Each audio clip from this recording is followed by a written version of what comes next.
Good morning, everyone. This is Lenovo IdeaPad 1 14IGL05. The screen has shuttered, so today in this video I'm going to show you how to replace it. It's pretty simple. If you follow some steps, you don't have to take it to any shop and get a lot of charges for it. Instead, you can do it yourself.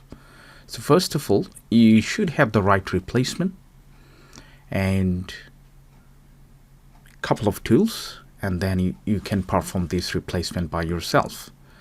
So I got the replacement. You can try, if you are in UK, then you can try Amazon or eBay. eBay would be the best place because they are quite cheap and also they maintain the quality, especially for the screen. So this is the one actual replacement, which is 30-pin connector ISP screen, and it doesn't have any screw holes, and the 30-pin connector on the right hand side when you flip the screen. Okay, so first of all, make sure you switch it off completely, and I don't think so you need any screwdriver. The tweezer should be fine, and also you should have some double-sided tape, okay, like this. So first thing, switch it off, pull the front bezel. It should come out easily. I just use a metal tool because the screen is broken anyway, and as you can see how easy it is to take out. You know, it didn't even take any pressure that much because I opened it a couple of times. So if you feel stiff, don't worry, give it a try that way. Make sure your metal tool is not sharp, you know. So now we can see there is no screws or anything. Only the screws are holding the actual frame.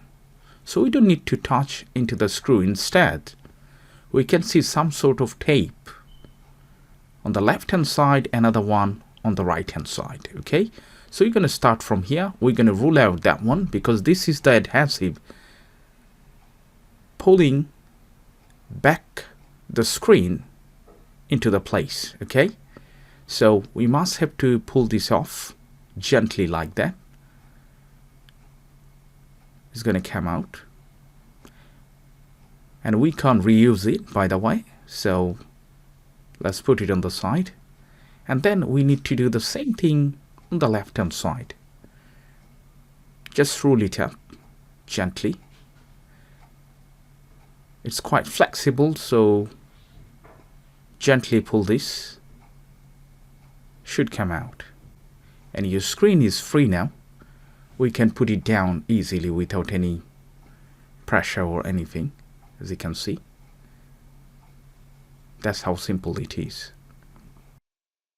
So at this point, we need to remove this tape which covers the actual connector into the place.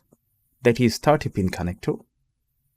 So gently, you have to pull this tape off very carefully, because if you mess with this connector, that might damage your motherboard. Don't forget, your internal battery still in there, okay? And I would suggest you try to discharge your laptop battery before you get to this point. Otherwise, that might damage the actual motherboard. There is a chance. The best way is to remove every single part, disconnect the battery, you know, and then remove the panel that way, okay? But if you discharge the battery into 0%, then it would be absolutely fine. All right, so this is the one 30-pin connector 14-inch LED IPS screen that you can buy from eBay. All right, so now gently we're going to put it flat and connect it. We'll check the alignment first before we connect it. Keep it straight, connect once, and make sure you pull the back hole into the place, and then the tape. I would suggest you try to put some extra tape. Some sort of sellotape or anything should be fine, you know, but Dactron tape is the best. But if you don't have that, that's absolutely fine. Now you're going to give it a check before you put any sort of double-sided tape behind. Okay, I would suggest you give it a test before you finally put the screen on. So we're going to test it now. We're going to press the power button, check if there is any dead pixel or anything. I can see the screen is absolutely fine. If you ask me how the dead pixel look like, that look like kind of rainbow. That could be white dot, black dot, could be violet color or anything. If you see any sort of light reflecting, it's like a little dot, that is dead pixel. So the screen is absolutely fine. We are good to go. Now we can switch it off again and put the double-sided tape just to hold the screen into the place and put the front bezel on, and then the job would be done. So let's carry on and see how it goes.